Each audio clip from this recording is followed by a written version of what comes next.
મારા વાલા પ્રિયો, ઈસુના નામે હું તમને શુભેચ્છા પાઠવું છું. તમે કેમ છો? શું તમે પરમેશ્વરમાં આનંદિત છો? આ સવારનો સમય તમારા માટે કેવો છે? શું તમે પ્રભુ સાથે વાત કરી છે? શું પરમેશ્વરે આજે તમારી સાથે વાત કરી છે? શું તમે પરમેશ્વરને તમારી સાથે વાત કરતા અનુભવ્યા છે? પરમેશ્વર તે પવિત્ર અને સામર્થ્યવાન ઈશ્વર છે. શું તેઓ ક્યારેય મારી સાથે વાત કરશે એવું ન વિચારો. તેઓ આપણા પિતા છે. પિતાને પોતાના બાળક સાથે વાત કરવાનું ગમે છે ને? આ પણ એવું જ છે.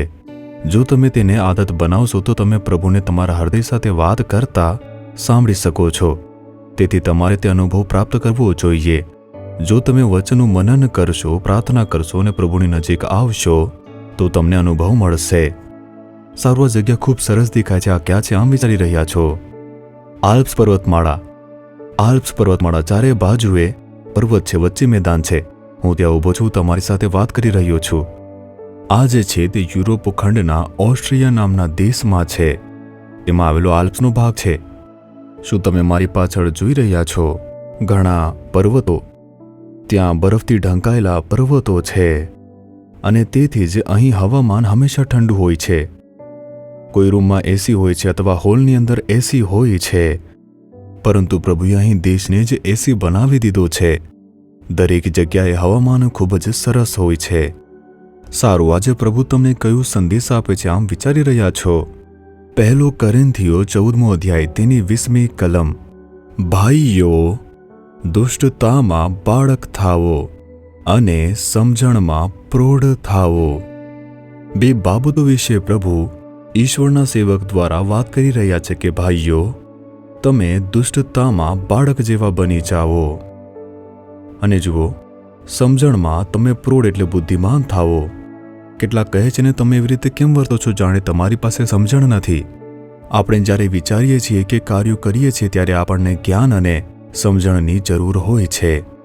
પરંતુ તમારે શેમાં બાળકો જેવા બનવું જોઈએ? દુષ્ટતામાં. બાળકોને જુઓ, નાના બાળકોને, 2 થી 3 વર્ષના ઉંમરના બાળકોને જુઓ. તેઓ ગુસ્સે થાય છે, જીદ પણ કરે છે, પરંતુ ઈર્ષ્યા રાખશે નહીં. અભિમાન નહીં હોય, ચીડિયાપણું નહીં હોય, દ્વેષ ભાવ નહીં હોય. બાળકનો સ્વભાવ આવો હોય છે. ક્યારેક અમુક વસ્તુઓ મેળવવા માટે તેઓ જીદ કરી શકે છે, પરંતુ સામાન્ય થઈ જાય છે. તેઓ એવા હોવા છતાં પણ બીજાઓ પ્રત્યે ઈર્ષ્યા રાખતા નથી, ચીડિયાપણું રાખતા નથી, ગુસ્સો પણ રાખતા નથી. બાળકોનો સ્વભાવ તે એવો હોતો નથી. એટલા માટે જ તમારે દ્વેષની બાબતમાં નાના બાળકો જેવું હોવું જોઈએ. કદાચ કેટલી ખામીઓ હોઈ શકે, તે ઠીક છે, પરંતુ તમારામાં ઈર્ષ્યા ન હોવો જોઈએ. દ્વેષ, ઝઘડા અને નિંદા એવા બધા જે કાર્યો હોય છે તે ન હોવા જોઈએ. નાના બાળકો જેવા તમારે બનવું જોઈએ. પ્રભુ આવું જ કહે છે. પ્રભુ પાસે એવું હૃદય તમે માંગો. એકવાર ઈસુ ખ્રિસ્તે કહ્યું હતું, જ્યાં સુધી તમે મનમાં બાળકો જેવા ન બની જાઓ ત્યાં સુધી તમે સ્વર્ગના રાજ્યમાં પ્રવેશ કરી શકશો નહીં. તેથી આપણે પાપથી પસ્તાવો કરવો જોઈએ અને મને નાના બાળકો જેવા બનાવો, આવી રીતે પ્રભુને કહેવું જોઈએ. નાના બાળક જેવા બનો. મારે નમ્રતા, પ્રેમ, ક્ષમાશીલ સ્વભાવ અને વ્યર્થ ઉત્સાહથી મુક્ત એવો સ્વભાવ જોઈએ છે. એક બાળ સહજ સ્વભાવ જોઈએ છે. આવી રીતે તમે પ્રભુને કહો. તેથી દુષ્ટતામાં નાના બાળક જેવા બનો. સમજણમાં પરિપક્વ બનવું જોઈએ. કેટલાક સમજણમાં નાના બાળક હોય છે, તમે જોયા છે ને? આવું વર્તન કેમ કરો છો? આમ કહે છે, તમે શા માટે બાળકની જેમ વર્તન કરી રહ્યા છો? અથવા સમજણમાં પરિપક્વ કેમ નથી? તે માટે પ્રભુએ આપણને જ્ઞાન આપવી પડે છે અને સમજણ આપવી પડે છે.